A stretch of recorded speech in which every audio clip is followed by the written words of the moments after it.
स्वामी परमानंद जी, महाराज जी का भी प्रश्न इसी पे था। उड़िया बाबा का जो दृष्टांत आपने सुनाया कि गंडासे से उनके शिष्य ने, तो महाराज जी आप पूछना चाह रहे हैं कि जो करता था जिन्होंने ऐसा किया, महाराज जी इनका तो चलो समझ आती है जैसे आपने बताया, तो उनको भी दंड विधान होगा अभी आगे, या उनका भी ऐसा ही? भारी दुर्गति, ऐसे लोगों की भारी दुर्गति। अब परिणाम सुनाना शुरू करें।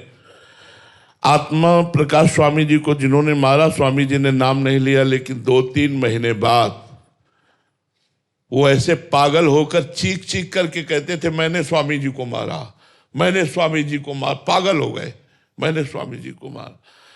परमानंद स्वामी जी को जिसने जहर दिया, जगदीश्वरानंद शिष्य था, ऐसे आंख पलक बनना बंद हो गई। पूरे शरीर में जैसे पानी लगने के बाद मिट्टी सूख जाती तो पपड़ी पड़ जाती है, ऐसे पपड़ी, और जहां उंगली रखो वहां मवाद।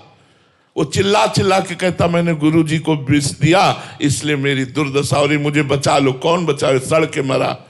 जब वहां सैनपुर में थे तब खबर आई कि मरा, जगदीश्वरानंद मर गया।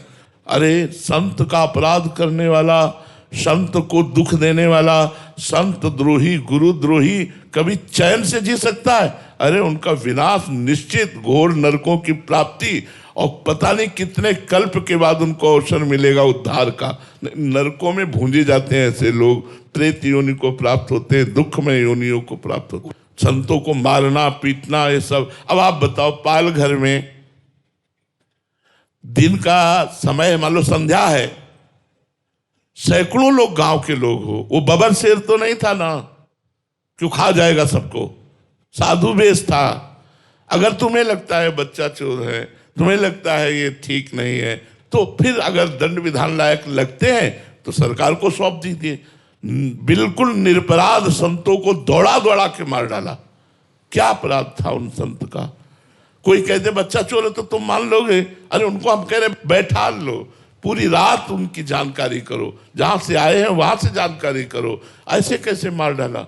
दौड़ा दौड़ा के जिंदा मार डाला उनको। ये क्या है? इस विषय पर जाने पर हृदय दुखी हो जाता है। ऐसे संतों को पीड़ा दी गई, क्या भगवान नहीं देख रहे थे? तब यही कहना होता है कि वो स्वयं में लीला करके दिखाते हैं। जा रहे हैं तो उनके चरणों में बाण मार रहा है, बहेलिया बाण मार रहा है। एक परब्रह्म परमात्मा की अंतर ध्यान लीला इस तरह से हो रही जगदीश्वर द्वारिकाधीश की कि उनके दाहिने चरण पर बाण मार रहा है, और भगवान पर। तो ये भगवान की लीला ही है। बकाया हम इतना जरूर कहेंगे कि अगर प्राकृतिक माया के बस संतों से गलती भी बन जाए तो उन्हें क्षमा ही करना चाहिए, उनको दंड नहीं देना चाहिए, उनका तिरस्कार नहीं करना चाहिए, उनका अपमान नहीं करना चाहिए। वो भगवत स्वरूप हैं। कोई मायाकृत लीला बन भी जाए तो नमस्कार ही करना चाहिए।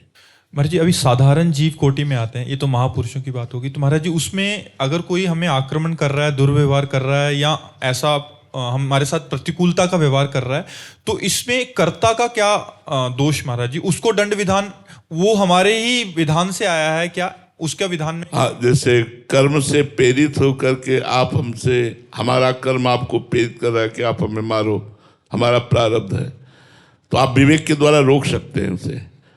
अगर नहीं रोके तो आप क्रियमाण के कर्ता भी बन गए, उसका तो प्रारब्ध भोग हो गया, आपका क्रियमाण बन गया, आपको दुर्गति भोगनी पड़ेगी।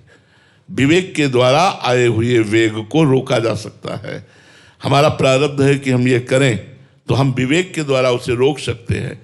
प्रारब्ध इतना बलवान नहीं जितना विवेक बलवान है। विवेक भगवत प्राप्ति कराता है। विवेक सत्संग के द्वारा प्राप्त होता है, संतों के संग के द्वारा प्राप्त होता है। ऐसा नहीं कि मेरा प्रारब्ध है पिटने का और आप मुझे पीट रहे तो आप निर्दोष हैं। आप हमारे भारतीय कानून में भी दोषी हैं और भागवतिक कानून में भी दोषी हैं। दोनों में दोषी पाए जाएंगे, क्योंकि आप विवेक के द्वारा रोक सकते थे, लेकिन आपने क्रोधावेश में आकर दंड दिया, तो उनका तो प्रारब्ध निपट गया, आपका क्रियमाण बन गया, अब आपको भोगना पड़ेगा।